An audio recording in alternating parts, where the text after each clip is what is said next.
Umakant Yadav sir GS classes के इस online web portal पे आप सभी का बहुत बहुत स्वागत है।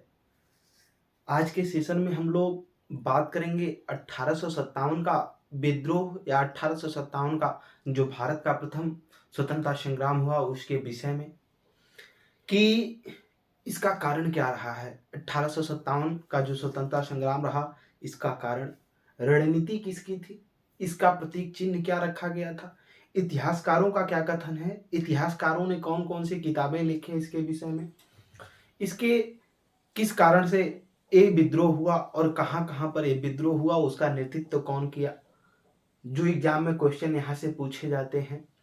तो इन सारी चीज़ों पर हम लोग आज के समय में आज के सेशन में फोकस करेंगे कि जो 1857 का विद्रोह हुआ, आप सभी लोग जानते होंगे कि इसका प्रतीक चिन्ह कमल और रोटी रखा गया था। क्यों रखा गया था? मानना है कुछ इतिहासकारों का कि जो अंग्रेज थे वो भारतीयों को रोटी खाने के लिए एकदम व्यवस्था पे ला चुके थे। अभी आप लोगों ने पिछले समय में पिछले सेशन की जो क्लासें देखे होंगे कि उसमें अंग्रेज टैक्स से, अगर देखा जाए तो आर्थिक कारण में टैक्स को बढ़ाया, धर्मों को, कल्चर को इंटरफेयर कर रहे हैं, अलग अलग तरीके से शिक्षा व्यवस्था को इंटरफेयर कर रहे हैं। कई इसके कारण हैं। समाज में अपने धर्मों को ला करके अपने धर्म के अनुसार भारतीयों के धर्म को बदलना चाहते हैं। कई इसके कारण हैं। तो भारतीयों के रोटी और संपत्ति को उन्होंने छीनना स्टार्ट कर दिया था। इसीलिए माना जाता है कि इसका प्रतीक कमल और रोटी रखा गया था। कमल लक्ष्मी का प्रतीक माना जाता है, लक्ष्मी देवी का, इसलिए कमल को धन से जोड़ा गया और रोटी, जो एक दूसरे की रोटी छीन लिए थे अंग्रेज, हमारी रोटी छीन लिए थे, उसका प्रतीक रखा गया था।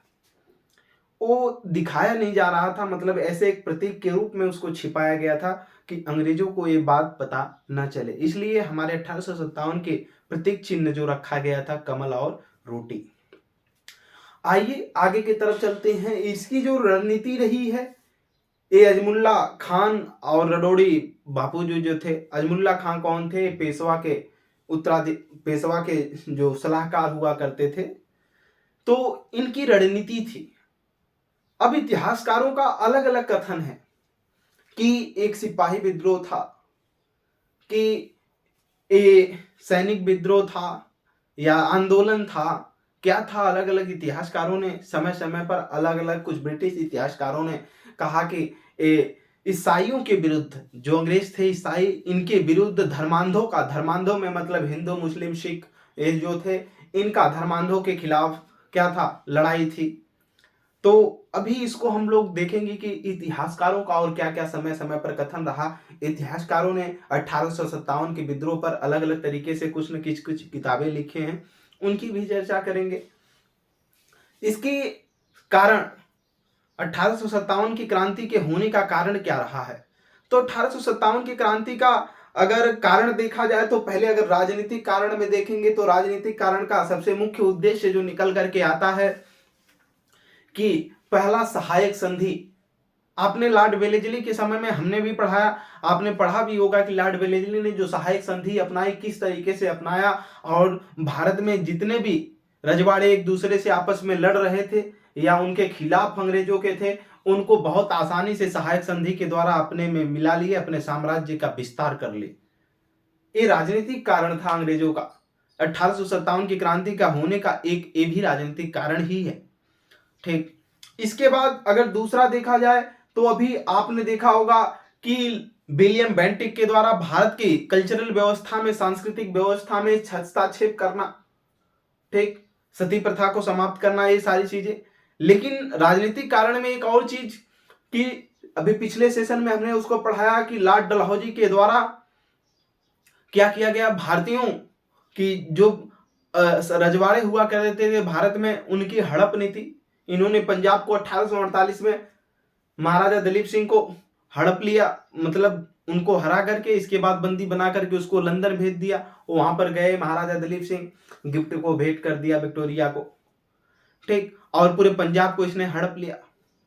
इस प्रकार से बंबई में इनाम आयोग लाया गया, 35,000 जागीरदारें थी, उनके तहत उसको जांच करनी जाए, 35,000 जागीरदारों की जांच होनी थी इनाम आयोग के तहत। लेकिन उसमें बहुत से जागीरदारों ने अंग्रेजों ने क्या किया, बहुत सी जागीरें जब्त कर ली। जागीर क्या होती है हमने मुगल काल में इसको बता दिया। अब जागीरों को जब जब्त कर लिया तो इससे यहाँ के लोगों में विषमता व्याप्त हो गई और एक दूसरे के अंग्रेजों के खिलाफ एक दूसरे लोग सभी लोग विद्रोह में आ गए। ये राजनीतिक कारण रहे। अगर इसका आर्थिक कारण देखा जाए तो अंग्रेजों के द्वारा जो कठिन से कठिन टैक्स नीति लगाई गई, ठीक, कौन कौन से, पहले हमने पढ़ा था जमींदारी व्यवस्था, फिर रैयतवाड़ी व्यवस्था, फिर महलवाड़ी व्यवस्था। रैयतवाड़ी व्यवस्था में भी हमने बताया था कि पूरे संपूर्ण भारत पर 51% भागों में फैली हुई थी। फिर जो जमींदारी व्यवस्था थी ये 19%, बाकी जो बची लगभग 31% के आसपास वो महलवाड़ी व्यवस्था थी। ठीक, अब इनके व्यवस्थाओं के अलग अलग तहत इन्होंने अलग अलग तरीके से क्या किया, जमींदारी में एक जमींदार रख करके इन्होंने वसूला। जमींदार क्या करता था, इनको 10/11 भाग चाहिए था अंग्रेजों को, हमने बताया था। अब जमींदार उससे अधिक वसूलता था, बाकी जितना अधिक वसूल लेता था वो जमींदार का होता था। अब दया भाव, किसानों पर जो दया भाव टिकी थी जमींदारों पर टिकी थी, जमींदार पूरे तरीके से किसानों को निचोड़ देते थे। अब किसान बेचारा एकदम टूट जाता था। फिर इन्होंने रैयतवाड़ी व्यवस्था लाई, डायरेक्ट स्वयं वसूलने का काम किया।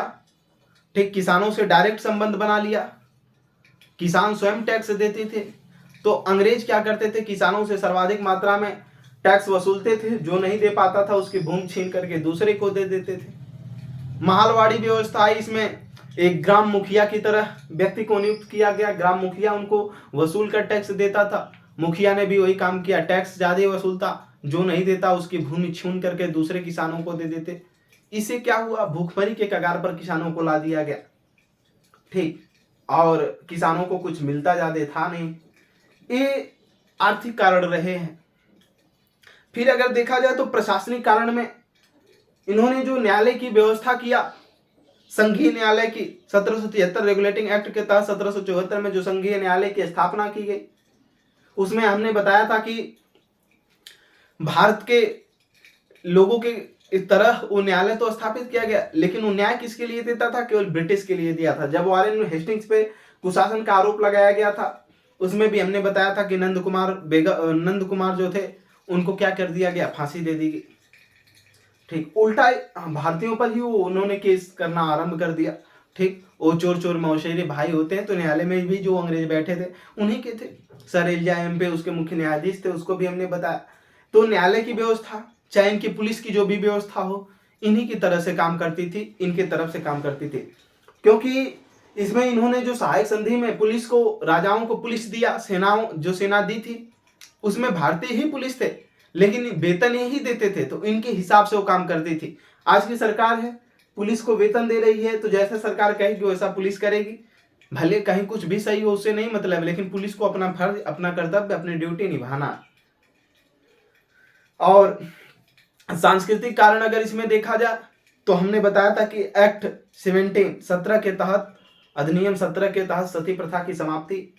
फिर अंग्रेजों ने ही 1850 में धार्मिक नियोग्यता अधिनियम लाया। इसके तहत क्या होता था, धार्मिक नियोग्यता अधिनियम जो आया 1850 में अंग्रेजों के द्वारा जो लाया गया था, इसका मुख्य कारण था कि जो व्यक्ति ईसाई धर्म को अपना लेता है, भारत में किसी भी धर्म का व्यक्ति अगर वो ईसाई धर्म को अपना लेता है, तो क्या उसकी जो पहले का धर्म था, हिंदू है, सिख है, बौद्ध है, जैन है, जो भी है, मुस्लिम है, क्या उसको अपनी संपत्ति, जो उसके माता पिता की संपत्ति है, उसमें उसका हिस्सा खत्म हो जाएगा?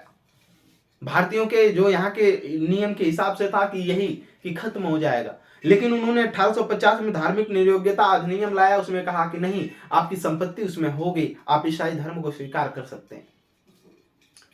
ठीक, ये भी क्या रहा है, एक सांस्कृतिक कारण रहा है। और इसके बाद देखा जाए तो 1856 में विधवा पुनर्विवाह अधिनियम लाया गया, जिसमें ईश्वर चंद्र विद्यासागर भारत के जो थे, इनकी बहुत सहायता थी अंग्रेजों के लिए। समाज सुधारक के रूप में जाने जाते हैं, स्त्री शिक्षा को बढ़ावा देने के लिए ईश्वर चंद्र विद्यासागर जाने जाते, पेशे से शिक्षक थे। ठीक, तीनों ने हिंदू विधवा पुनर्विवाह अधिनियम को बढ़ावा दिया। और जब ये कानून 1856 में आया तो इसका भी बहुत लोगों ने विद्रोह किया। जो भारतीय थे इसका विद्रोह किए क्योंकि अंग्रेजों के द्वारा लाया गया। ठीक, और माना जाता था कि हिंदुओं में दूसरा विवाह नहीं हो सकता। इसके बाद अगर सांस्कृतिक के साथ साथ उसी में धार्मिक कारण भी अगर देखा जाए, सांस्कृतिक में धार्मिक कारण भी आते हैं, तो उसमें देखा जाए तो ईसाई मिशनरियों का आगमन, ईसाई मिशनरियों का मतलब जो ईसाई संत थे उनका आगमन हुआ भारत में। और जब वो आगमन हुआ तो इंडियन एजुकेशन जो थी, भारत की जो शिक्षा पद्धति थी, अंग्रेजी तो थी, उसी के साथ साथ अंग्रेजी बना ही दिए थे लॉर्ड विलियम बेंटिक के समय में। उसने क्या किया कि उसके साथ साथ अब बाइबल को, अपने जो धार्मिक पुस्तक है बाइबल, उनकी शिक्षा देना प्रारंभ कर दिया भारतीयों में। ईसाई धर्म को परिवर्तन करना चाहते थे जो ईसाई मिशनरी यानी ईसाई संत आए हुए थे। इसके साथ साथ हम देखें तो इसमें सांस्कृतिक कारण के बाद तात्कालिक कारण क्या आता है, तो तात्कालिक कारण में अगर देखा जाए तो पहले 1857 के क्रांति के पहले जो सेना हमारी यूज किया करती थी, जो बंदूक यूज किया करते थे, उसका जो बैरल बना हुआ करता था राइफल का, वो लकड़ी का बना हुआ करता था। लेकिन जनवरी 1857 में रॉयल एनफील्ड आई, जो कि पूरे लोहे की उसकी पूरे बैरल बनी होती थी, और उस बैरल में लोहे की बनी होने के नाते उसमें चर्बी लगाई जाती थी। और हिंदुओं को, जो हिंदू थे उनको गाय की चर्बी लगी हुई कारतूसें दी, मतलब कारतूसों का प्रयोग करना होता था, उस वाले बैरल को दिया जाता था। और जो मुस्लिम थे उसमें शुगर की चर्बी लगी। यही बात जब धीरे धीरे सैनिकों में फैली, सिपाहियों में फैली, तो विद्रोह होना स्टार्ट हुआ। विद्रोह की शुरुआत 19 मार्च 1857 को मंगल पांडे नामक एक व्यक्ति था, सिपाही था सेना का, 34वीं बटालियन का, बैरकपुर छावनी, पश्चिम बंगाल का वो सिपाही था। और उसने क्या किया, 29 मार्च 1857 को इसी बात का विद्रोह करते हुए गोली जब चलाने की बात आई तो उन्होंने गोली नहीं चला रहा था, तो उसके 2 अधिकारियों ने जब दबाव दिया तो उसने अपने दोनों अधिकारियों को गोली मार दिया, जिसमें जनरल बाग और इसके बाद जनरल ह्यूसन का नाम पूछा जाता है। इन्हीं अधिकतर युबाग का ही नाम आता है कि उसने उसको गोली मारा, लेकिन ह्यूसन भी रहा। इन दोनों अपने अधिकारियों को उसने गोली मार दिया। जो सिपाही था मंगल पांडे, 34वीं बटालियन का सिपाही था, कहां पर, बैरकपुर छावनी, पश्चिम बंगाल का। ठीक, उसने गोली चला दिया अपने अधिकारियों पे, क्योंकि उसके अधिकारी दबाव दे रहे थे गोली चलाने के लिए, लेकिन वो चला नहीं रहा था क्योंकि हिंदू था। और हिंदू के साथ साथ जो उसको मिली थी राइफल एनफील्ड की बंदूक, उसमें गाय की चर्बी लगी हुई थी। और आप जानते हैं कि हिंदू धर्म में गाय की पूजा की जाती है, उसी प्रकार मुस्लिम भी नफरत करते हैं, ठीक, किसे, सुअर से। तो इसलिए उसका विद्रोह कर रहे थे। फिर यही घटना जब मंगल पांडे ने अपने सिपाही को, अपने अधिकारियों को गोली मार दिया, और जब गोली मार दिया तो 8 अप्रैल 1857 को मंगल पांडे को क्या किया गया, फांसी हो गई। और जब फांसी हो गई तो ठीक 8 अप्रैल के बाद, ठीक 1 महीने के बाद क्या होता है कि 10 मई 1857 में मेरठ में सिपाहियों का विद्रोह हो जाता है। 10 मई 1857 में जब मेरठ में सिपाहियों का विद्रोह स्टार्ट हुआ तो उसके बाद समय आया 24 मई, 10 मई के बाद फिर 24 मई 1857 का समय आता है।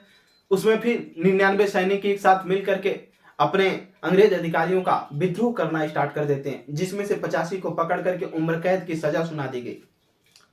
फिर समय बीता, फिर उनका और सिपाहियों ने मिलकर के, जो बचे हुए थे 99 में से, उन्होंने विद्रोह करना स्टार्ट किया और एक तरफ से गोली चलाते हुए अंग्रेज अधिकारियों पर उन 85 उम्र कैद को, जिनको सजा सुनाई गई थी, उनको रिहा करवा दिया। और यही जो उस समय की क्रांति हुई, धीरे धीरे धीरे आंदोलन का पूरा एक रास्ता, एक कड़ी जुड़ती हुई एक बड़ा आंदोलन छिड़ गया। अब 11 मई 1857 का जब समय आया तो मेरठ के सिपाहियों ने दिल्ली पर कब्जा कर लिया, ठीक। और दिल्ली पर कब्जा करके उसमें बहादुर शाह जफर जो हुआ करते थे, या बहादुर शाह द्वितीय, मुगल के लास्ट माने जाते हैं नेता या शासक कह लीजिए, मुगल बादशाह बहादुर शाह द्वितीय या जफर, उन्हीं को नेता अपना चुन लिया, क्योंकि सर्वाधिक उम्र के भी और लंबे समय से उस मुगल का जो पूरा शाही दृष्टि रही है पूरे भारत पे शासन की, उसको देखते हुए उनको इस क्रांति का नेता चुना गया। बाद में अंग्रेजों ने उनको दिल्ली के ही हुमायूं के मकबरे से युबाग ने उसको गिरफ्तार किया और फिर इसके बाद उनको रंगून भेज दिया गया सदा के लिए, ठीक। एक ऐसा बादशाह जो एक इंच की जमीन के लिए, भारत में मरने के लिए, अपने मकबरे के लिए तरसता रह गया, उसको यहाँ से भेज दिया गया। ठीक, 1857 की क्रांति का जो इस तरह से कई कारणों से उभरी, माना जाता है कि इसके असफलता का कई कारण रहे हैं। ठीक, और चली तो जगह जगह पर 1857 की क्रांति चली, लेकिन देश को आजाद नहीं कराया जा सका। ठीक, क्योंकि इसमें असफलता की कमी, क्योंकि इसमें जो लड़ने वाले लोग थे उनमें नेतृत्वकर्ता कोई सही नहीं था। और इस समय से पहले माना जाता है कि 1857 की जो क्रांति हो गई, क्रांति की कुछ अलग तिथि होनी चाहिए थी, आगे की थी, उसके पहले ये क्रांति हो गई। ठीक, तो इसमें अभी लास्ट में हम लोग इसको भी पूरा सारांश देख लेंगे कि क्या क्या कमियां रही हैं, क्यों ये असफल हो गया, कौन कौन से आयोग, पील आयोग है और भी आयोग हैं, क्यों आए, इसका उद्देश्य क्या रहा है। आइए चलते हैं, लिखेंगे हम लोग कि 1857 की क्रांति का प्रतीक चिन्ह क्या रहा है, प्रतीक चिन्ह के साथ साथ इसका रणनीति किसकी रही है, इतिहासकारों का क्या कथन है, इतिहासकारों ने कौन कौन सी बुक लिखा है, फिर इसका कारण क्या रहा है, सब कुछ एक एक करके हम एक एक कारणों को जानेंगे।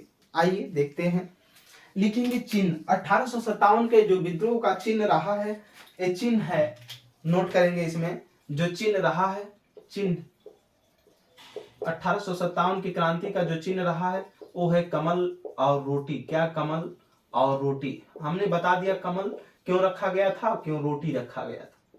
ठीक, कमल और रोटी। अब इसकी रणनीति किसकी थी, 1857 की क्रांति की जो रणनीति थी, एक किसकी किसकी रणनीति थी कि 1857 की क्रांति हुई। तो हमने बताया पेशवा का एक सलाहकार हुआ करता था, कौन, अजीमुल्ला खां। कौन, अजीमुल्ला खां, अजीमुल्ला खां, अजीमुल्ला खां। और दूसरा ररोड़ी बापूजी, ररोड़ी बापूजी, ठीक, ररोड़ी बापूजी। रणनीति, ये चिन्ह कमल और रोटी, रणनीति अजमुल्ला खां और ररोड़ी बापूजी रहे। इसके बाद अगर देखा जाए तो सबसे पहले अगर कहीं भारत में सिपाही विद्रोह हुआ था तो तमिलनाडु के वेल्लोर शहर में हुआ था। कहाँ, 1806 में।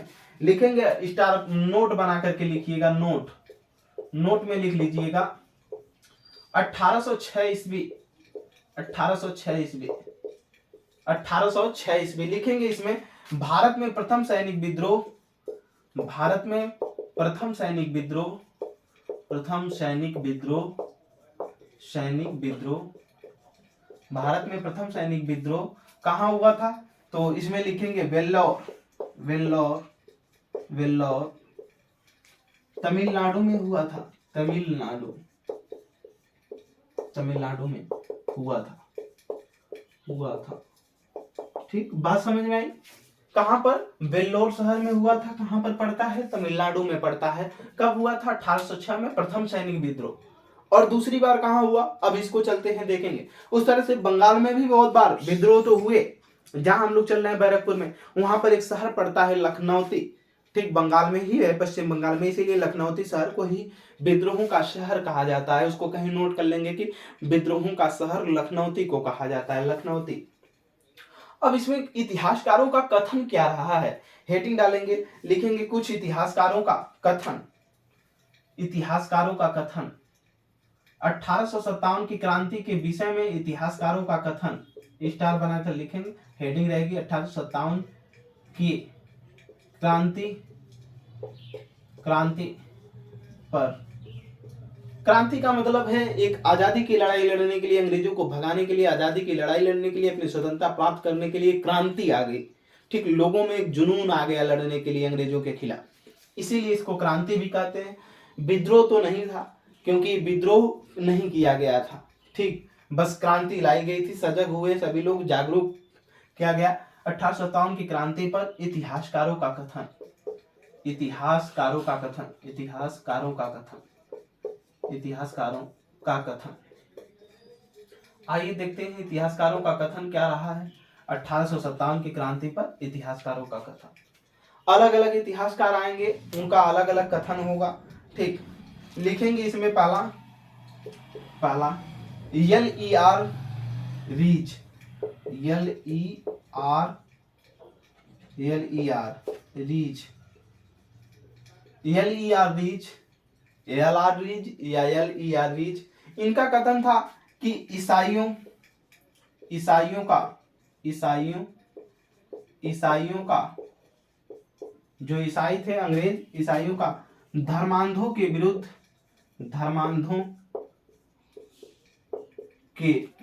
विद्रोह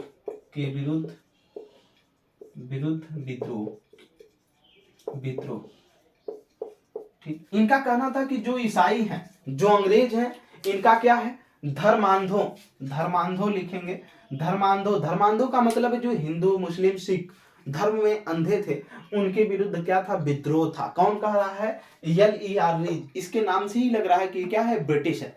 ठीक। दूसरा हम लोग लिखेंगे T-R होम्स। ठीक, T-R होम्स। आइए देखते हैं T-R होम्स का क्या कथन है 1857 की क्रांति के विषय पे। तो इनका कथन है कि ये सभ्यता एवं बर्बरता के बीच, अंग्रेजों को ये सभ्यता पढ़े लिखे मान रहे हैं, ठीक, सभ्यता एवं बर्बरता के बीच संघर्ष, सभ्यता एवं बर्बरता के बीच संघर्ष, सभ्यता एवं बर्बरता के बीच क्या, संघर्ष मान रहे हैं। ये अंग्रेजों को सभ्य मान रहे हैं और भारतीयों में जो लोग थे इनको मान रहे हैं कि ये पढ़े लिखे नहीं थे, इसलिए इन्होंने कहा कि सभ्यता और बर्बरता के बीच क्या, संघर्ष रहा है और कुछ नहीं। कौन, 1857 की क्रांति जो हुई, जो विद्रोह हुआ, ये माना जाता है कि ये संघर्ष रहा है, एक दूसरे के प्रति लड़ाई लड़ी गई है। कौन, एक सभ्य लोगों के बीच और एक जो बर्बरता है, जो कुछ नहीं वो जानते, उनके विरुद्ध। आगे तीसरा लिखेंगे बेंजामिन डिजरेली। ये कई बार पूछा जा चुका है बेंजामिन डिजरेली का, बेंजामिन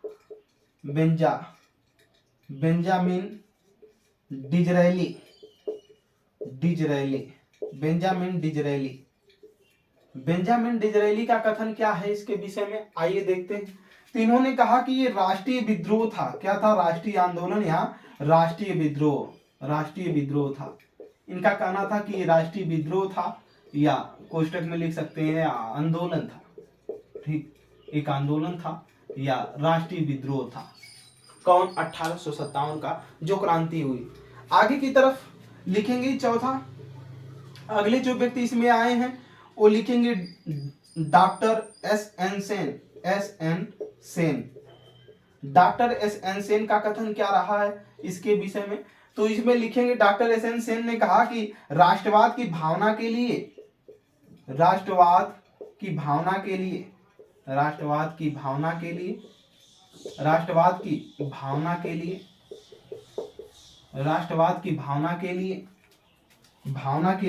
हुआ स्वतंत्रता संघर्ष।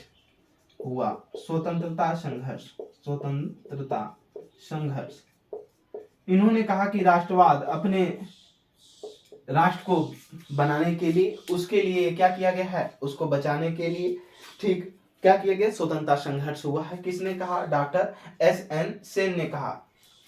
अब आगे की तरफ से देखेंगे, लास्ट पॉइंट देखेंगे, इसमें कहा गया जेम्स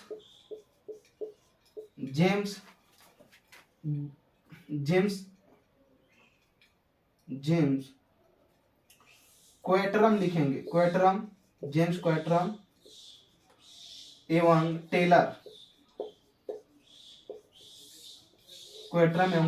इनका जो कथन रहा है हिंदू मुस्लिम षड्यंत्र। क्या, हिंदू मुस्लिम षड्यंत्र,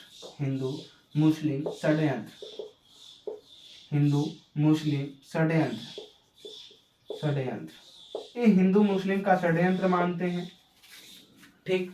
एक व्यक्ति और थे, उनका भी नाम नोट कर लीजिएगा, सीले, छठवां नोट कर लीजिएगा, सीले।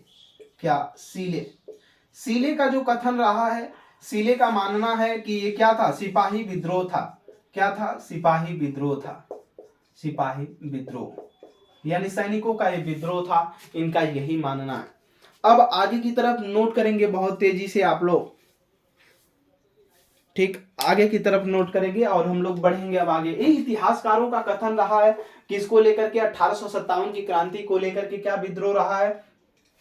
L.E.R. रीच का कहना है कि ईसाइयों का धर्मांधों के विरुद्ध विद्रोह। T.R. होम्स का कहना है कि सभ्यता एवं बर्बरता के बीच संघर्ष। बेंजामिन डिज़रेली का कहना है कि राष्ट्रीय विद्रोह था, आंदोलन था।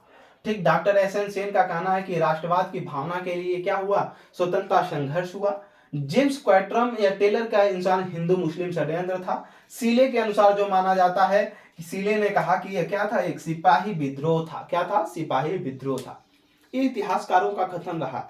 अब हम देखेंगे कि जो प्रसिद्ध पुस्तकें हैं, इतिहासकारों ने कौन कौन सी पुस्तकों को लिखा है, आइए उसके बारे में हम लोग देखते हैं।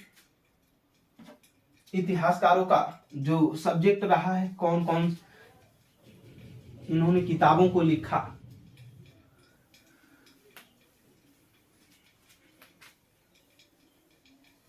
इसको आप याद रखेंगे कि किसकी रणनीति क्या रही है, इसका प्रतीक चिन्ह।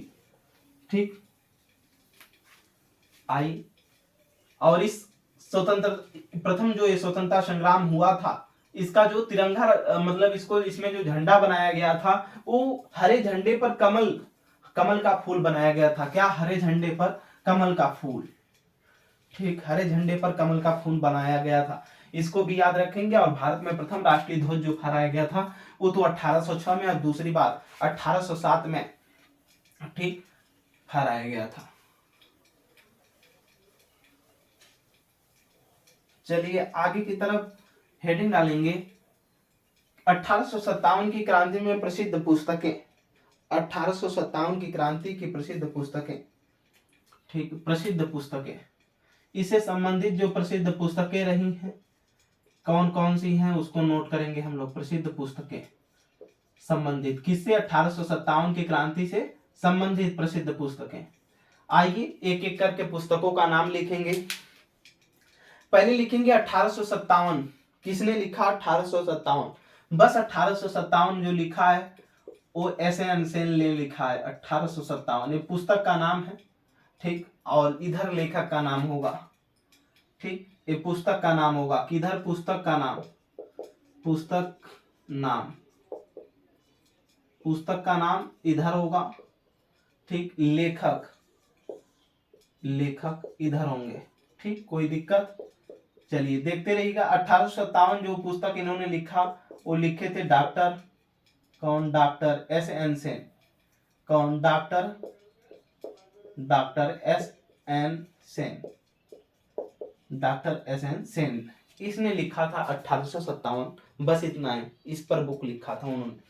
दूसरा लिखेंगे the Indian war, the Indian war, the Indian war, the Indian war of independence, of independence, independence, independence. ठीक, इसको इन्होंने लिखा था, कौन लिखा था, the Indian war of independence. इस पुस्तक को जो लिखा वो लिखे थे वीडी सावरकर। कौन, वीडी सावरकर, वीडी सावरकर ने लिखा था। ठीक, किसको, the Indian war of independence. तीसरी पुस्तक का नाम लिखेंगे द स्टोरी ऑफ, तीसरी पुस्तक का नाम लिखेंगे द ग्रेट रिपब्लिकन। हाँ, द ग्रेट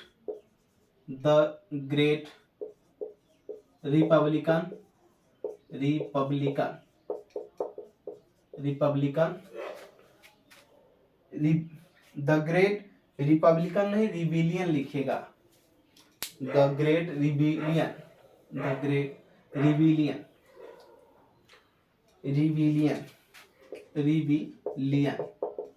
अशोक मेहता। कौन, अशोक मेहता, अशोक मेहता। ठीक, इसको नोट करिएगा, अशोक मेहता, थोड़ा फास्ट नोट करिए, अशोक मेहता। इसका मतलब है द ग्रेट रिविलियन का मतलब है महान विद्रोह। क्या, महान विद्रोह, इसी को बोला जाता है महान विद्रोह। क्या, महान विद्रोह। महान विद्रोह नामक जो पुस्तक लिखा था अशोक मेहता ने लिखा था। अगर आगे की तरफ इसमें लिखेंगे सिपाही विद्रोह या 1857 का विद्रोह। चौथी पुस्तक का नाम लिखेंगे सिपाही विद्रोह,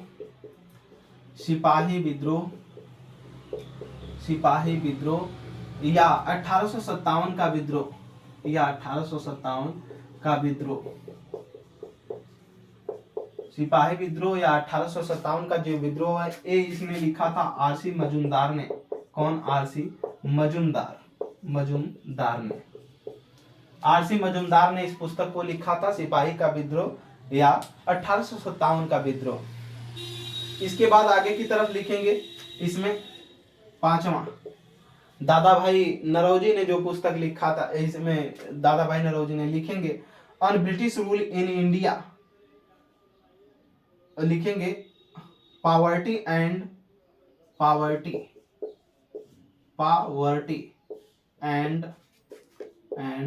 on British rule in India, on British rule in India, rule in India, rule in India, India किसने लिखा था? दादा भाई नरौजी ने, दादा भाई नरौजी, दादा भाई नरौजी। इसमें इन्होंने ही बताया था कि जो अंग्रेज हैं भारत से धन कहाँ ले जा रहे हैं, बाहर विदेशों में अपने देश ले जा रहे हैं।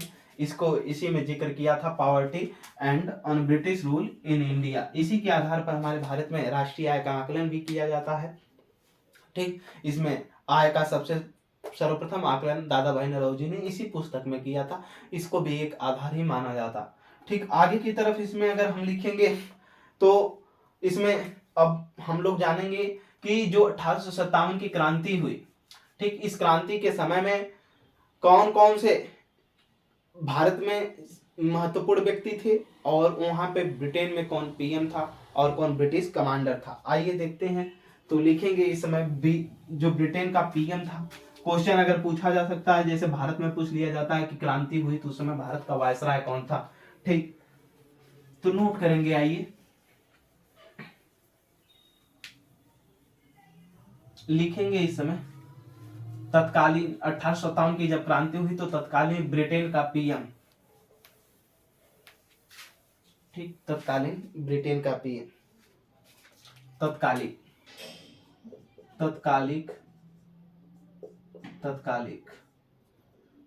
महत्वपूर्ण व्यक्ति, तत्कालिक महत्वपूर्ण जो व्यक्ति हुआ करते थे कौन थे। आइए देखेंगे। इसमें पहले लिखेंगे PM of British. British PM कौन थे? ब्रिटिश पीएम यानी प्रधानमंत्री वहां के कौन थे? तो पामस्टन। कौन?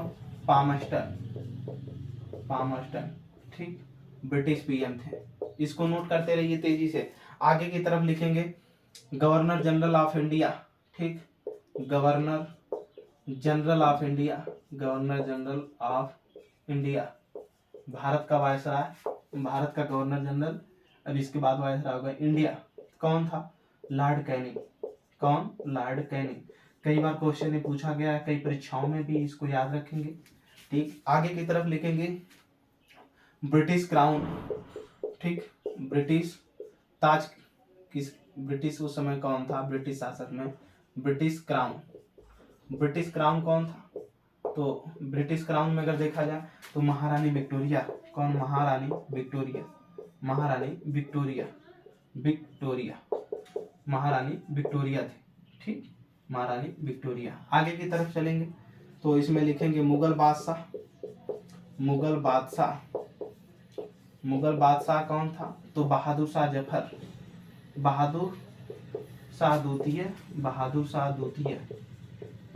इन्हीं को कहा जाता था जफर। कोष्टक में इसको भी नोट करेंगे, जफर।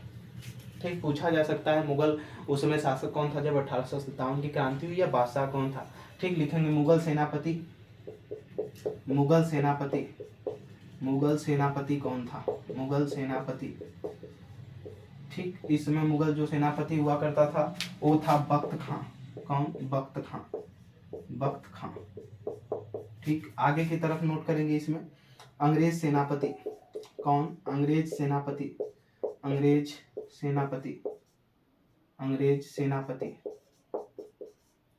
सेनापति कौन था? तो लिखेंगे जॉर्ज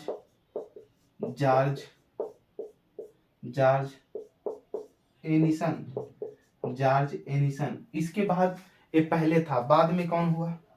लिखेंगे इसके बाद कौन हुआ? तो वो हुआ कॉलिन कैंपबल।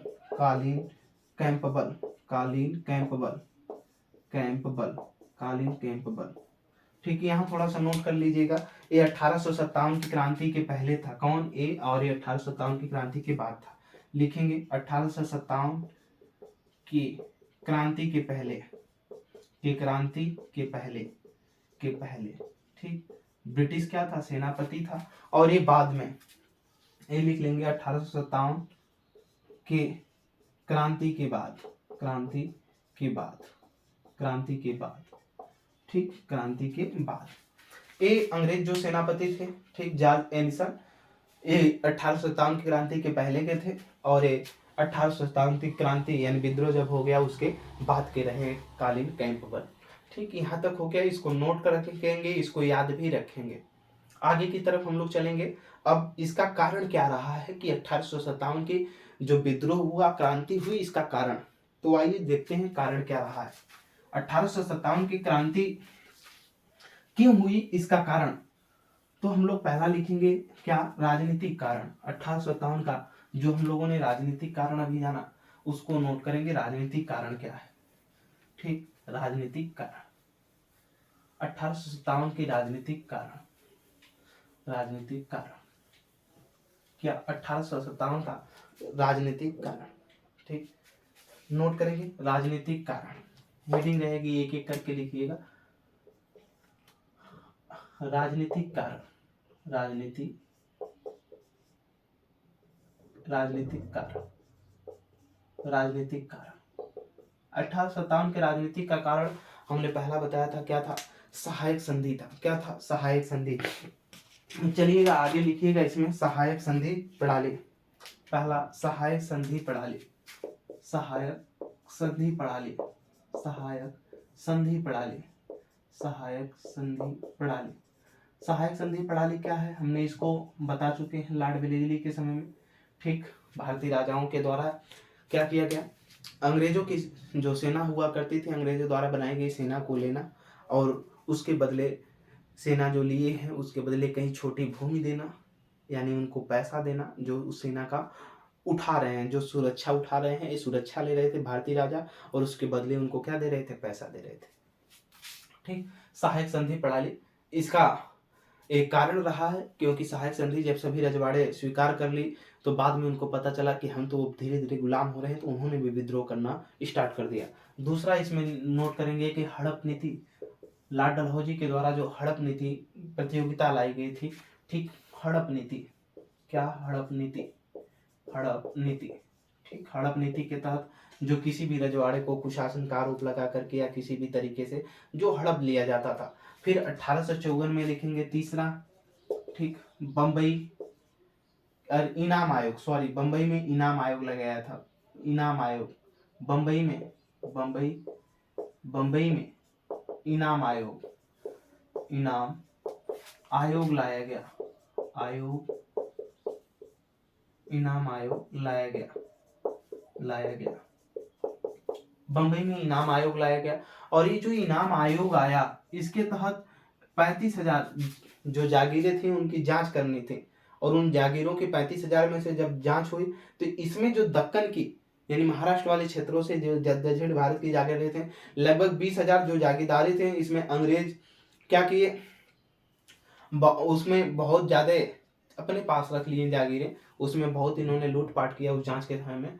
तो उससे क्या हुए कि काफी लोग अंग्रेजों से नाराज हो गए। ठीक, ये रहा है क्या, राजनीतिक कारण। अब हम लोग चलेंगे दूसरा आर्थिक कारण पे। क्या, आर्थिक कारण, नोट करेंगे दूसरा आर्थिक कारण, दूसरा आर्थिक कारण। इसका आर्थिक कारण क्या रहा है, आर्थिक कारण, आर्थिक कारण। 1857 की जो क्रांति का आर्थिक कारण रहा है, वो हमने बताया था क्या, टैक्स, कर, कर, कर व्यवस्था, जो टैक्स था। ठीक, टैक्स, अंग्रेजों का जो कर था, ये तीन टाइप का था। पहला, दूसरा, तीसरा। पहले में जमींदारी, जमींदारी, जमींदारी सिस्टम, जो जमींदारी व्यवस्था थी, कितने प्रतिशत भागों पर, लगभग 19% भाग पर। ठीक, इसको हमने बताया था कहाँ कहाँ पर था। ठीक, किसकी देन थी, तो इसमें लिखेंगे कौन था, लॉर्ड कॉर्नवालिस, उसी के द्वारा एक काम किया गया था। अस्थायी बंदोबस्त का इसी को जाना जाता है, Lord Cornwallis. Lord Cornwallis. Cornwallis code क्या होता है, हमने इसके समय में चर्चा किया था, बताया भी था। इसके बाद लॉर्ड कॉर्नवालिस को अस्थायी बंदोबस्त क्या कहा जाता है, उसकी जो इंतजाम किया था, ठीक, यही टैक्स वसूल करके वेतन देना किनको, सिपाहियों को, ठीक, अधिकारियों को, कर्मचारियों को, उनको वेतन कैसे दिया जाएगा, उसी सारी चीज की व्यवस्था किया इन्होंने टैक्स के एक माध्यम बना करके, ठीक। तो जिम्मेदारी व्यवस्था 19% भाग पर लॉन्च थी, कहाँ कहाँ क्षेत्रों में थी, हमने इसकी भी चर्चा कर चुके हैं। कब, पिछले लॉर्ड कॉर्नवालिस को जब हमने पढ़ाया था। तो दूसरी व्यवस्था थी इसमें रैयतवाड़ी। कौन, रैयतवाड़ी, रैयतवाड़ी। इसमें क्या होता था, किसान डायरेक्ट टैक्स देता था, हमने इसको भी बताया था। ये लगभग 51% भाग पर, 51% भाग पर थी पूरे भारत में, ठीक, 51% भाग पे थी, यानी जितने ब्रिटिश थे उस पर 51% भाग पर। इसमें कौन था, इसका नेतृत्व करता कौन था, मुनरो और रीड। कौन, मुनरो और रीड, ठीक, मुनरो और रीड इसके जन्मदाता माने जाते हैं। अगला था महलवाड़ी व्यवस्था, जहां पर एक मुखिया की तरह, एक ग्राम प्रधान की तरह व्यक्ति होता था, ठीक, वो वसूल कर टैक्स अंग्रेजों तक पहुंचाता था। तो महलवाड़ी में कितने भाग थे, लगभग कितने हो गए, 51, 9, 70, 30% भाग पर, लगभग 30-31% भाग पर था, ठीक, भाग पर, ठीक। इसके जो माने जाते हैं जन्मदाता हाल्ट मैकेंजी। कौन, Halt Mackenzie, Halt Mackenzie, Halt Mackenzie माने जाते हैं, हाल्ट मैकेंजी इसके जन्मदाता माने जाते हैं, ठीक। ये कर व्यवस्था किसकी थी, आर्थिक कारण। इन टैक्सों ने भारत के लोगों को इतना तोड़ दिया था, जितने जहां पर ब्रिटिश साम्राज्य थे, कि वो लोग विवश हो चुके थे। इसी के कारण की वजह से क्या हुआ, ए राजनीतिक और आर्थिक, ये आर्थिक कारण बन गया किसको, क्रांति के लिए, 1857 की क्रांति के लिए, ठीक। आगे की तरफ हम लोग अब अगले कारण को चल करके देखेंगे। आइए चलते हैं आगे की तरफ, लिखेंगे अगले कारण को, ठीक। सामाजिक कारण, सामाजिक कारण क्या रहा है, या सांस्कृतिक कारण क्या रहा है, ठीक, सांस्कृतिक कारण या सामाजिक कारण। ये सब एग्जाम की दृष्टि से पूछे जा सकते हैं, सिविल की परीक्षाओं में भी अधिकतर क्वेश्चन बनते हैं कि सामाजिक कारण क्या रहा है, क्या नहीं रहा है, ठीक। तो इन सारी चीजों को याद रखेंगे। और जो इसमें बताया जा रहा है, अधिकतर आप देख रहे हैं कि पिछले क्लासों से जुड़ा हुआ है। तो आप जब तक पिछले क्लासों को शुरू से नहीं पढ़ना स्टार्ट कर देंगे, उसको समझते हुए नहीं आएंगे, तो ये इतिहास है, इसकी एक कड़ी को भी नहीं समझ पाएंगे, बहुत मुश्किल है इसको समझना, ठीक। तो आइए आगे तीसरा हम पॉइंट देखेंगे, सामाजिकरण या सांस्कृतिक कारण। सामाजिक आवलिक सांस्कृतिक कारण, सांस्कृतिक कारण, सामाजिक आवलिक सांस्कृतिक कारण। 1857 का जो सामाजिक और सांस्कृतिक कारण क्या रहा, इसको हम लोग देखेंगे। तो इसमें अगर देखा जाए तो सांस्कृतिक कारण में पहला एक्ट 17 के तहत जो क्या, सती प्रथा की समाप्ति, पहला लिखेंगे एक्ट, अधिनियम 17 के तहत, 17 के तहत सती प्रथा की समाप्ति, सती प्रथा की समाप्ति, सती प्रथा की समाप्ति, जो इसकी की गई समाप्ति। हमने बताया था कि इसका भी विद्रोह किया गया, राधा मोहन और लोगों के द्वारा धर्म सभा की स्थापना की गई और इसका विद्रोह भी किया गया था। सती प्रथा में सर्वाधिक जो सहयोग करने वाले व्यक्ति थे, इसमें साथ देने वाले व्यक्ति थे, हमने बताया था राजा राम मोहन राय थे, लॉर्ड विलियम बेंटिक का सहयोग की, और इसके बाद सती प्रथा को किसी तरह भारत से खत्म करने का काम शुरू हो गया और हो भी गया। एक्ट 17 के तहत सती प्रथा की क्या हुई, समाप्ति हुई। अब दूसरा कार्य अगर देखें तो 1850 में लिखेंगे, 1850, 1850 में इसमें क्या है, धार्मिक निर्योग्यता का, लिखेंगे धार्मिक निर्योग्यता अधिनियम पारित हुआ। क्या, धार्मिक निर्योग्यता अधिनियम पारित हुआ, निर्योग्यता, निर्योग्यता अधिनियम पारित हुआ, धार्मिक निर्योग्यता, धार्मिक निर्योग्यता अधिनियम पारित हुआ, अधिनियम पारित हुआ, पारित हुआ। इसके तहत क्या हुआ, धार्मिक निर्योग्यता अधिनियम जो पारित हुआ है, इसमें माना गया कि जो व्यक्ति ईसाई धर्म को अपनाता है, अगर हिंदू है, मुस्लिम है, सिख है, वो भारत के किसी भी धर्म से है और वो ईसाई धर्म को, अंग्रेजों के धर्म को अपना लेता है, तो उसकी जो माता पिता की संपत्ति है, तब भी उसका हिस्सा रहेगा। लेकिन यहाँ के लोगों का मानना था कि अगर हमारे धर्म को छोड़कर कोई दूसरा धर्म स्वीकार करता है तो उसकी संपत्ति हमारे में नहीं रह जाती है, हम ही हैं। अगर माँ बाप, हम हिंदू हैं, अगर या कोई भी बिरादरी के हैं, मुस्लिम हैं, सिख हैं, ईसाई हैं, तो हम अगर अपने धर्म को छोड़कर दूसरे धर्म को स्वीकार करेंगे तो हमारे जो माता पिता की संपत्ति होगी, हमारे उसमें कोई हक हिस्सा नहीं होगा। ठीक ये कहना था यहाँ के लोगों को, भारतीयों को। लेकिन अंग्रेजों ने 1850 में एक अधिनियम ला दिया, धार्मिक नियोग्यता का अधिनियम पारित हुआ, और इन्होंने इसमें कहा लॉर्ड डलहौजी के समय में कि नहीं, अब ऐसा नहीं है। क्यों? इन्होंने कहा कि अगर आप हमारे धर्म को स्वीकार करते हैं तो क्या होगा, आप हमारे अगर धर्म को स्वीकार करेंगे तो आपकी जो हिस्सा होगा, हक हिस्सा होगा, आपके माता पिता की संपत्ति में आपको मिलेगा। ठीक इसमें यही कहा गया। फिर इसके बाद समय हुआ और ईसाई मिशनरियों का इसके तहत ही, तभी इसके पहले ही आगमन हो गया था। उन्होंने ही भारत में बाइबल शिक्षा को क्या किया, कारण बनाया। तो वो धार्मिक कारण में भी हम लोग देखेंगे, ये सांस्कृतिक कारण देख रहे हैं। तो सामाजिक कारण में ये रहा। आगे की तरफ अगर फिर हम लिखेंगे तो इसमें लिखेंगे तीसरा पॉइंट लिखेंगे 1856 में लिखेंगे लॉर्ड डलहौजी के द्वारा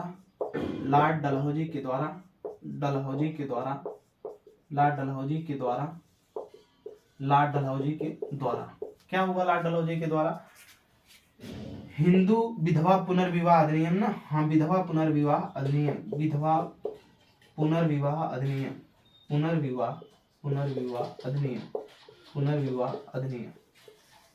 हिंदू विधवा पुनर्विवाह अधिनियम।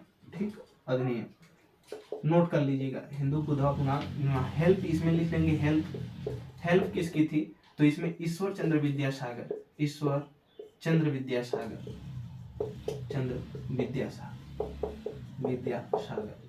विद्यासागर जो थे, इनकी हेल्प मिली इसमें। किसको? लॉर्ड डलहौजी को हेल्प मिली थी।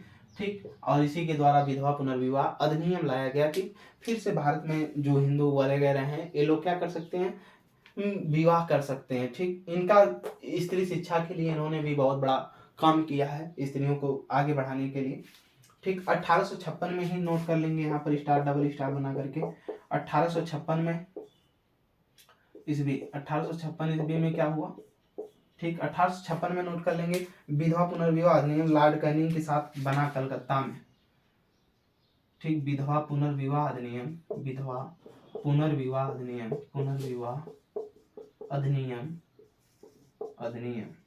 ठीक, बना लॉर्ड कैनिंग के साथ, लॉर्ड कैनिंग के साथ कहां पर? कलकत्ता में इसको तैयार किया गया था। ठीक, वहीं से ईश्वर चंद्र विद्यासागर की सहायता मिली थी। ठीक, ये मामला लॉर्ड डलहौजी के ही समय का था, लेकिन बाद में जो है 1856 में जब कैनिंग आ जाता है तो उसके साथ पूरा मामला इसको तैयार किया गया था। तो जब ये धार्मिक नियोग्यता का अधिनियम आया, यानी भारतीयों की संपत्ति में भी वो ईसाई हो जाएगा, तब भी, यानी अंग्रेजों के धर्म को स्वीकार कर लेगा, तब भी उसका हक हिस्सा इन्होंने दिलाने का वादा कर दिया। और इसके बाद क्या किया? लॉर्ड डलहौजी के द्वारा फिर ये जो विधवा पुनर्विवाह, यानी भारतीयों के सांस्कृतिक व्यवस्था में भी इन्होंने इंटरफेयर करना स्टार्ट कर दिया था। तो ये सब यहाँ के लोगों में गुस्सा व्याप्त हो गई।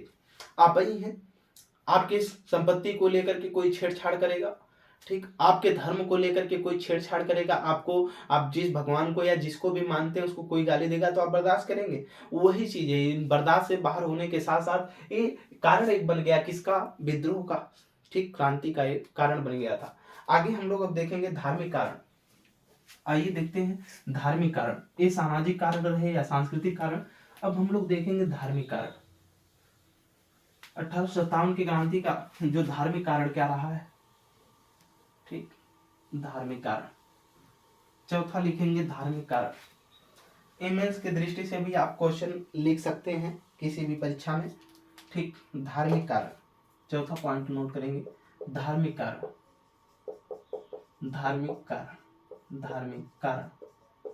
1857 की क्रांति का जो धार्मिक कारण रहा है, इसमें लिखेंगे 1813 में जो ईसाई मिशनरी यानी ईसाई संत थे, उनका भारत आगमन हुआ।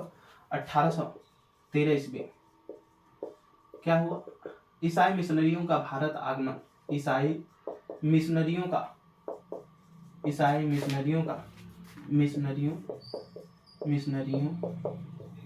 का भारत आगमन, का भारत आगमन, का भारत आगमन। ठीक, ईसाई मिशनरियों का क्या हुआ, भारत आगमन हुआ।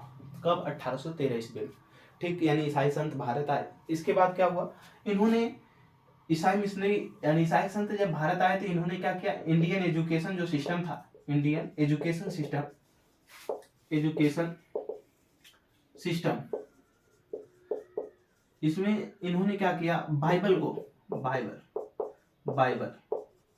बाइबल को इन्होंने माध्यम बनाया शिक्षा देने का। भारत को बाइबल पढ़ाया जाएगा भारत में। ठीक, भारतीयों को क्या किया जाएगा, बाइबल जो उनकी धार्मिक पुस्तक है ईसाइयों की, ठीक, उसको उसके बारे में इन्होंने शिक्षा प्रदान करना, इधर उधर उसका प्रचार प्रसार करना स्टार्ट कर दिया। फिर 1837 में, ठीक, 1837 ईस्वी में ही क्या हुआ, भीषण अकाल पड़ा। ठीक, अकाल के दौरान हजारों लोग मारे गए। अकाल अकाल पड़ा, अकाल के दौरान हजारों लोग मारे गए, दौरान हजारों लोग मारे गए, हजारों लोग मारे गए, लोग मारे गए, मारे गए। ठीक, अब जैसे कोरोना ही था, कोरोना में बहुत लोगों का साथ छोड़ दिया। बहुत से लोगों के जो परिवार की रोजी रोटी चलाने वाले थे वही दुनिया से चले गए। तो उनके लिए कोरोना कैसा विषय रहा, कहीं कहीं दिक्कत का विषय रहा। ठीक, इसी प्रकार अगर कोई भी व्यक्ति आपके जीना दुश्वार कर दे और उस समय ऐसा मामला आ जाए कि आपका कोई सदस्य चला जाए, कोई पड़ोसी एकदम परेशान कर दिया और कोई बीमारी आ गई या कुछ हो गया, तो आपके परिवार में कुछ लोग चले गए, तो ऐसे समय में जो लोग बचेंगे उनके लिए क्या होगा, एक दुख का विषय होगा। वो कहीं ना कहीं उनके अंदर एक गुस्सा व्याप्त होगी, एक क्रांति का, एक विद्रोह का क्या होगा, मामला आएगा। तो अकाल के दौरान हजारों लोग जब मार दिए गए, तो और भी जो लोग थे उनके अंदर ये विषमता व्याप्त हो गई और अंग्रेजों के खिलाफ एक विद्रोह की भावना जगी। ठीक, तो ये धार्मिक कारण रहे हैं। अब हम लोग देखेंगे आगे तात्कालिक कारण क्या रहा है, यानी उस समय तत्काल में क्या हुआ कि ये 1857 की क्रांति होने का पूरा पूरा मामला आ गया। ठीक, चलिए आगे लिखेंगे तात्कालिक कारण, हेडिंग डालेंगे तात्कालिक कारण, लिखेंगे तात्कालिक कारण। ठीक, क्या, तात्कालिक कारण। ठीक, लिखेंगे तात्कालिक कारण, तात्कालिक कारण। पांचवा लिखेंगे तात्कालिक कारण, तत्कालिक, तात्कालिक, तात्कालिक कारण, तात्कालिक कारण, तात्कालिक कारण। ठीक, तात्कालिक कारण। आइए देखते हैं तात्कालिक कारण क्या रहा है। तात्कालिक कारण में अगर देखा जाए तो 1857 में हमने बताया कि सबसे पहले क्या किया जाता था, जो बंदूक प्रयोग में लाई जाती थी वो लकड़ी के, उसका जो बैरल बना हुआ करता था, लकड़ी का बैरल बना करता था। ठीक, 18 से लिखेंगे 1857 में, 1857 के पहले, 1857 के पहले क्या हुआ करता था, लिखेंगे ब्राउन बैरल, ब्राउन बैरन, हाँ ब्राउन बैरन, ब्राउन बैरन, बैरन, ये वुडन से, लकड़ी से बनी हुई थी वुडन।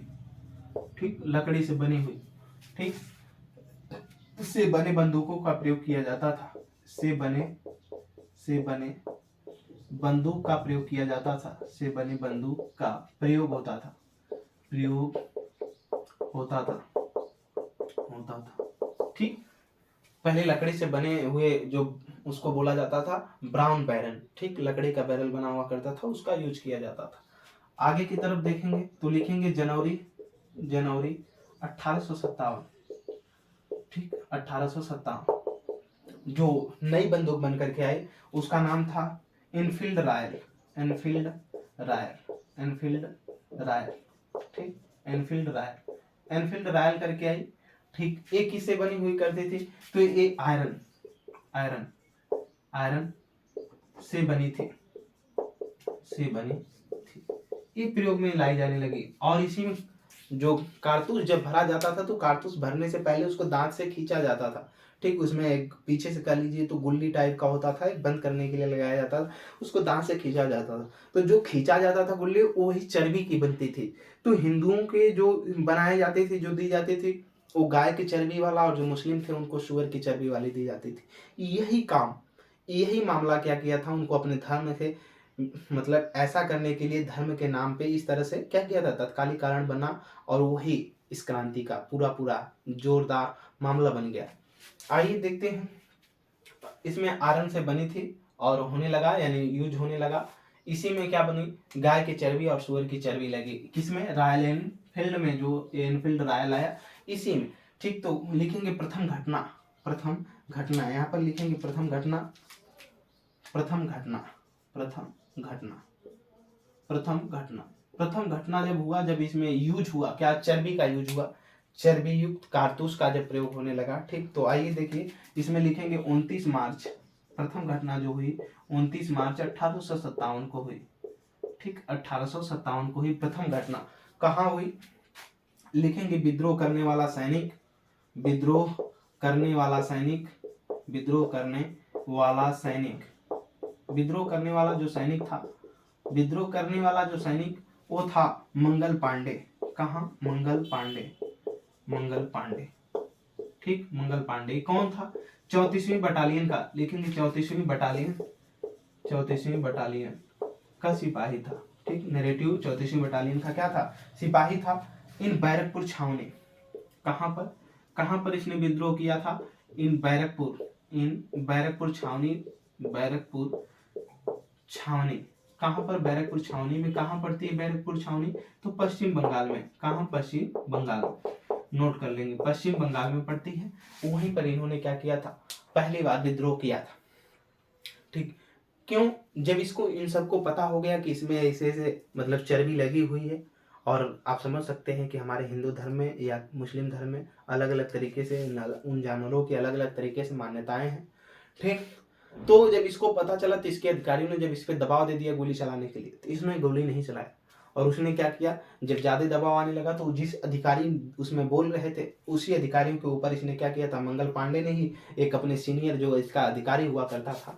ठीक, लिखेंगे मंगल पांडे के सीनियर अधिकारी। ठीक, जो सीनियर सीनियर सीनियर अधिकारी थे।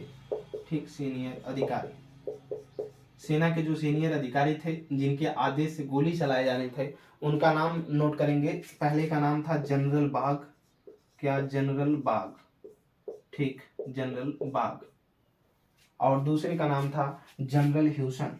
ठीक, general Hewson, B, general Hewson, general Hewson, Hewson. ठीक, दोनों की क्या कर दिया इसने, मंगल पांडे ने हत्या कर दी, मंगल पांडे हत्या कर दी, मंगल पांडे ने हत्या कर दी, हत्या कर दी। इसने क्या किया, गुस्से की वजह से गोली उन्हीं अधिकारियों के ऊपर चला दिया और ये दोनों अधिकारी मर गए। और जब मर गए तो मंगल पांडे को क्या होगी, फांसी की सजा होगी। ठीक, इन्होंने घटना कब, 29 मार्च 1857 की, इसी की वजह से ठीक लगभग 10 दिनों के बीता ही नहीं, उसके बाद इसको 8 अप्रैल 1857 को ही क्या कर दिया गया, मंगल पांडे को फांसी पे लटका दिया गया। और जब फांसी पे लटका दिया गया तो उसके ठीक करीब एक महीने के बाद लगभग 10 मई 1857 को सिपाहियों का क्या हो गया, विद्रोह हो गया। आइए देखते हैं आगे की तरफ, नोट करेंगे इसमें। प्रथम घटना ये हो गई 29 मार्च 1857 को। इसके बाद आगे की तरफ नोट करेंगे इसमें, ये सब तात्कालिक कारण रहे हैं, इनको नोट करेंगे। ठीक, तात्कालिक कारण में इनको नोट करेंगे। आइए देखते हैं, इसमें नोट करेंगे। तिथियां महत्वपूर्ण थोड़ा सा है, 8 अप्रैल 1857, 8 अप्रैल 1857। ठीक, 8 अप्रैल 1857 को क्या हुआ, लिखेंगे फांसी की सजा हुई मंगल पांडे को, मंगल पांडे को, मंगल पांडे को फांसी की सजा हुई, फांसी की सजा हुई, फांसी की सजा हुई। मंगल पांडे को क्या हो गई, फांसी की सजा हो गई। इसके बाद क्या हुआ, आगे की तरफ नोट करेंगे। और चर्बी वाली जो बात थी फैल गई। ठीक, नीचे लिखेंगे और चर्बी वाली बात फैली। जब फांसी की वहां से सजा हुई तो और चर्बी वाली बात फैल गई, चर्बी वाली बात फैल गई, बात फैल गई। ठीक, फैल गई और लोगों में चर्बी वाली बात क्या हो गई, फैल गई। और जब चर्बी वाली बात जब फैली तो फिर समय आया 24 अप्रैल, नोट करेंगे 24 अप्रैल 1857, 24 अप्रैल 1857 को जब ये बात फैली तो फिर 99 सैनिकों ने क्या कर दिया, विद्रोह कर दिया। कहाँ, बंगाल में ही।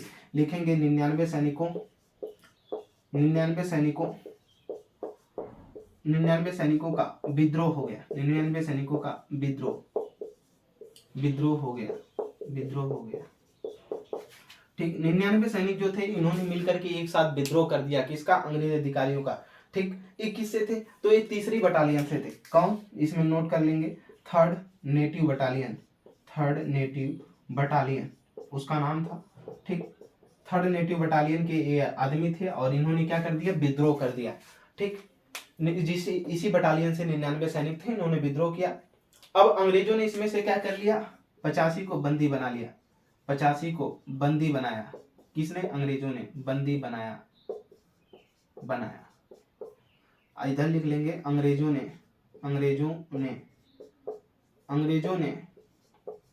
85 लोगों को, 85 लोगों को बंदी बना लिया। फिर जब इसमें बंदी बना लिया और इनको क्या कर दिया? उम्र कैद की सजा कह दिया, कि उम्र कैद, यानी इनकी जितने भी उम्र है पूरी उम्र भर इनको उम्र कैद की सजा सुनाए। ठीक, उम्र कैद की सजा सुना दिया गया। अब 85 के अलावा जो इसमें 14 लोग जो बच गए, उन्होंने क्या किया? इन जो 99 सैनिक थे, अब इनको बचाने के लिए, उम्र कैद से बचाने के लिए क्या किया कि जो अंग्रेज अधिकारी थे उन पे सीधा गोली से वार करने लगे। ठीक, उसमें इन्होंने वार किया। ठीक, और वो वार कैसे किया कि 10 मई को, इतना ही पे नहीं, अप्रैल के बाद फिर 10 मई को उन्होंने एक कदम सिंह व्यक्ति थे उनके नेतृत्व में, ठीक, उनको एक नेता अपना चुनाया मेरठ में, और मेरठ में ही अंग्रेज अधिकारियों के ऊपर एक साथ गोली चलाते हुए इन लोगों को क्या कर दिया? जो बंदी बनाए गए थे इनको रिहा कर दिया गया। ठीक, आगे की तरफ लिखेंगे, 10 मई 1857 को 10 मई 1857 को कदम सिंह के नेतृत्व में मेरठ में, आप लिखते रहिए, हम बोल रहे हैं, 10 मई 1857 को कदम सिंह के नेतृत्व में मेरठ में सारे सैनिक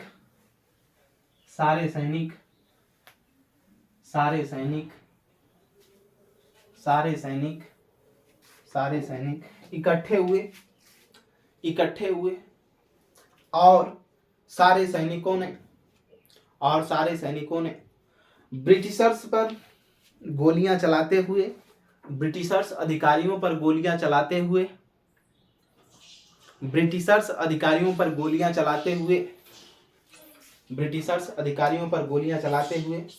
85 सैनिकों को रिहा कर दिए। 85 सैनिकों को रिहा कर दिए, यानी जो इनको उम्र कैद हुई थी उनको रिहा कर लिए।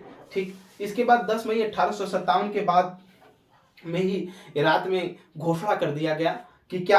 अंग्रेजों के खिलाफ विद्रोह शुरू कर दिया गया। ठीक, 10 मई 1857 की रात्रि को ही क्या कर दिया गया? घोषणा हुई और घोषणा कर दिया गया कि अब अंग्रेजों के विरुद्ध क्या कर दिया गया? विद्रोह जारी कर दिया गया, खोल दिया गया, यानी इनके खिलाफ विद्रोह आंदोलन जारी हो गया। अब इनको भगाना है भारत से। ठीक, इनके खिलाफ विद्रोह जारी हो गया। कब? 10 मई 1857 को। अब आगे क्या हो गया? अब 11 मई 1857 को लाल किले लोग पहुंच गए। पूरा सैनिक कहाँ था? लाल किले पर पहुंचा, और वहां पर क्या हुआ? नोट करिएगा आगे की तरफ। 10 मई 1857 को क्या हो गई? 1857, ठीक, घोषणा हुआ, विद्रोह की घोषणा हुई। विद्रोह का घोषणा, इस रात्रि को क्या हुई? घोषणा हुई कि अब अंग्रेजों के खिलाफ क्या है? विद्रोह जारी कर दिया गया है। फिर 11 मई 1857 को लोग कहाँ सेना पहुंची? सैनिक कहाँ पहुंच गए? लोगों ने एक साथ मिल करके, सैनिकों के साथ लोग भी मिले और आम जनता भी कहाँ पहुंची? दिल्ली पहुंची। ठीक, लाल किला पर इकट्ठे हुए सैनिक भी और लोग भी। ठीक, इकट्ठे हुए और यहीं पर अपना इन्होंने नेता चुना। ठीक, नेता किसको बनाया? बहादुर शाह द्वितीय, जो कि अंतिम मुगल बादशाह थे। ठीक, जिनका नाम था जफर। ठीक, इनको अपना नेता बनाया। ठीक, जब इनको नेता बनाया तो ये बात जब अंग्रेजों को पता चली तो क्या हुआ? आगे लिखेंगे 12 मई 1857। जब ये बात अंग्रेजों को पता चल गई तो उन्होंने क्या किया कि मुगल बादशाह को अब यहाँ से बंदी बनाएगा और इनको 1 इंच जमीन भारत में नसीब नहीं होने देंगे। मरने के बाद इनको 1857 को क्या कर लिया? इनको बंदी बनाया गया बहादुर शाह द्वितीय को। क्योंकि भाई कोई भी अगर नेतृत्व करता नहीं होगा, कोई नेता नहीं होगा, बहादुर शाह द्वितीय। ठीक, कोष्टक में नोट कर लेंगे जफर। बंदी बनाया गया कहाँ से? हुमायूं के मकबरे से। कई बार क्वेश्चन ये भी पूछा जा चुका है कहाँ से बंदी बनाया गया था, तो हुमायूं के मकबरे से, हुमायूं मकबरे से। ठीक, हुमायूं मकबरे से बनाया गया था। ठीक, कौन कौन बंदी बनाए थे? अंग्रेज अधिकारी, अंग्रेज अधिकारी, अंग्रेज अधिकारियों का नाम नोट कर लेंगे।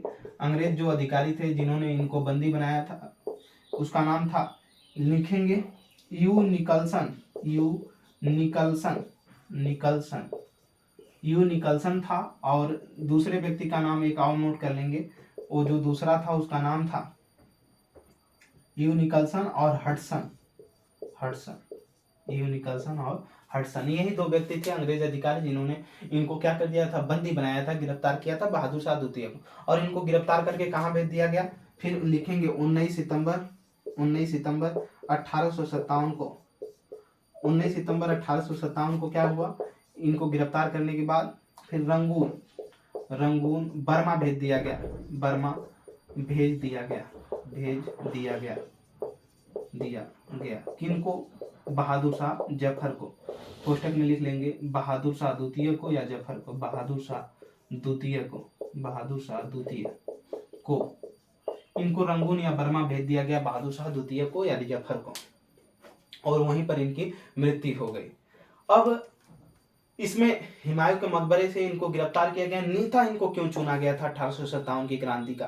तो ऐसा माना जाता है कि 1857 की जो क्रांति का नेता इसलिए बनाया गया कि ये बहुत बड़े कभी मुगल साम्राज्य मुल्क हुआ करता था और बड़े मुल्क के नाते इनकी बड़ी शक्तियां थी मुगलों की कभी। ठीक, और सबसे वयोवृद्ध में यही थे और उस समय के देख रेख में एक अच्छे नेता भी माने जा रहे थे। कौन? बहादुर शाह द्वितीय। तो माना गया कि एक वयस्क है और इनकी बातों को लोग मानेंगे, इसकी वजह से ही इनको नेता चुना गया था। और जब किसी भी कोई भी आंदोलन हो, अगर उसका एक नेता होगा, नेतृत्व करता होगा, तो वो बहुत बेहतरीन तरीके से नेतृत्व करेगा और तभी वो आगे बढ़ सकता है। इसीलिए इसको नेता बनाया गया। अंग्रेजों ने फिर दिमाग लगा करके ही इस क्रांति को रोकने के लिए 12 मई 1857 को इसको बंदी बना लिया। अब अगले क्लासों में हम मिलेंगे। इसकी हम लोगों ने कारण देखा 5 कारण तक। ठीक, 5 कारणों के बाद अब हम लोग देखेंगे कि 1857 की जो क्रांति हुई कहाँ कहाँ पर हुई है। ठीक, अभी हमको देखना है किन किन जगहों पर कैसे कैसे हुई, उसका नेतृत्व कौन किया और उसको अंग्रेजों ने दबाने का कैसे काम किया, क्योंकि वो उसको रोक रहे थे, दबाने का काम कर रहे थे कि क्रांति को दबाया जाए। ठीक, इसमें बहुत से जो सोर्सेज हैं, जो लिखी गई किताबें हैं, उसको अधिकतर खत्म कर दिया गया। ठीक, तो आगे की तरफ हम लोग कल देखेंगे कहाँ कहाँ पर नेतृत्व हुआ है, फिर इसकी असफलता का कारण क्या रहा कि 1857 की क्रांति में जो विद्रोह हुआ ये असफल क्यों हो गया, सफल क्यों नहीं हुआ। ठीक, इसको हम लोग अगली क्लासों में देखेंगे। आज के लिए इतना ही। ज़्यादा से ज़्यादा इस चैनल को शेयर करें। अगर बातें समझ में आती हैं तो कमेंट सेक्शन में बताया करें। Umakant Yadav sir GS classes में जुड़ने के लिए आप सभी का बहुत बहुत धन्यवाद।